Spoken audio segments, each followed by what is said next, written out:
The FIA revealed the results of their cost cap audit, reactions to Toto and Lewis's dismissal of Max's record, Sergio Perez speaks out about his future at Red Bull, and McLaren's upgrades for Singapore. Let's get into the latest in the F1 world.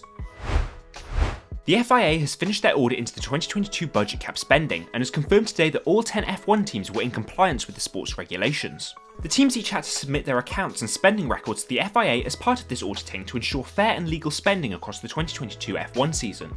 All teams were found to be under the $145.5 million budget cap limit, and so no penalties will be applied. The F1 cost cap regulations were introduced from the 2021 season to ensure that all teams, regardless of their size and financial status, spend the same amount over a season to bring the competition closer and make for more exciting racing. Last year it was revealed that 3 teams had breached the regulations, Williams and Aston Martin for procedural breaches, and Red Bull for a minor overspend of $1.8 million. This meant Red Bull received a penalty where the FIA reduced their aerodynamic testing time for 12 months by 10%, and they also paid a fine of $7 million. Luckily though, this year no team will be subject to penalties. Good news for everyone. Martin Brundle has spoken out over comments made by Toto Wolff about Red Bull's success this season. Last weekend's Italian Grand Prix saw Max Verstappen claim his 10th win in a row, making him the first ever Formula 1 driver to do so.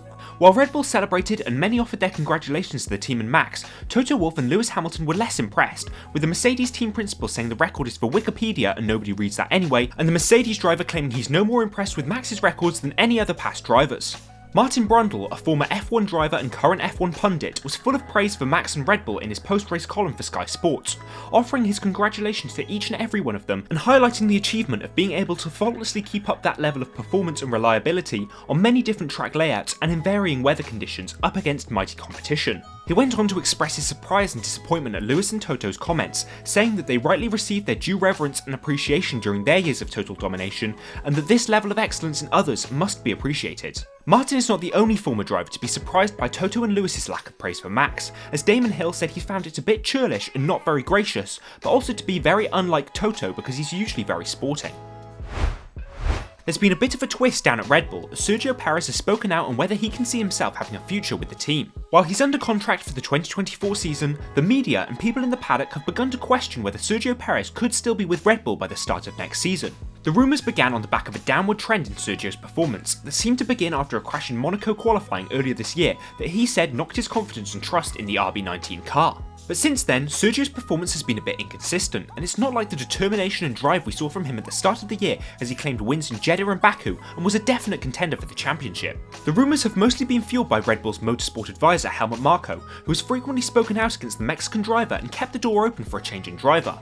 On the other hand, however, team principal Christian Horner has kept shutting down Marko's comments, insisting that there is a contract in place and that Perez and the team will honour it. During all of this, Sergio has remained insistent that he will be with the team next season and is determined to improve his performances each weekend, but now he's spoken out and may make his own decision before the team can for him. Formula Uno has reported that in an interview with DAZN, Perez said he feels it's important in the next races to be in an environment where he feels he can contribute, and if that place in 2024 isn't here, then they have to look for alternatives. But equally, he goes on to say that his focus is to win more races and keep on winning championships with Red Bull, so perhaps his future is uncertain, even to him.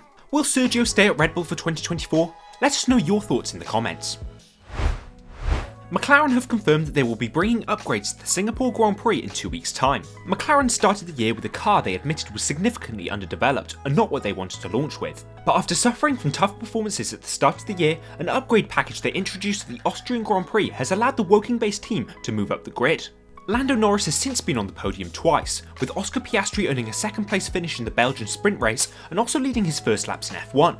Behind these changes may be changes to key personnel in McLaren's technical department, following a reconfiguration of the department by Zak Brown and their team principal Andrea Stella. But McLaren admit that they are not without their weaknesses, as improving an F1 car is rarely a linear process. Andrea Stella said that they have a deficit at high speeds and are working to resolve it as much as possible on this car and then eliminate it on the next one. As part of this, the team are bringing upgrades to Singapore, but this may be a track where the MCL60 can perform well anyway.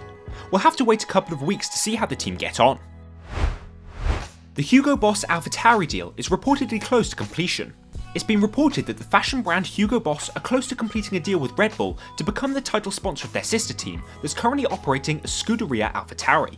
Hugo Boss had been a key sponsor in Formula 1 from the 1980s until they withdrew from the sport at the end of 2017. More recently, however, they are a sponsor of Aston Martin F1 team, but are reportedly keen to further their stakes in the team. The CEO, Daniel Grieder, recently signalled the company's intent to only concentrate on Formula 1 in the future, and while neither Hugo Boss nor Red Bull have confirmed the link, it definitely seems likely as the team look to rebrand their junior squad into next season.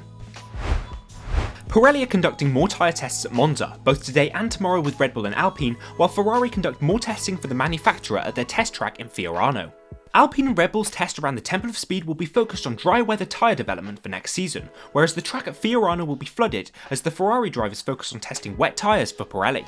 Reportedly, Pirelli's goal for the wet weather testing is to examine the intermediate tyres' performance without tyre blankets as we currently have with the extreme wets, as they look to potentially remove tyre blankets from the sport altogether.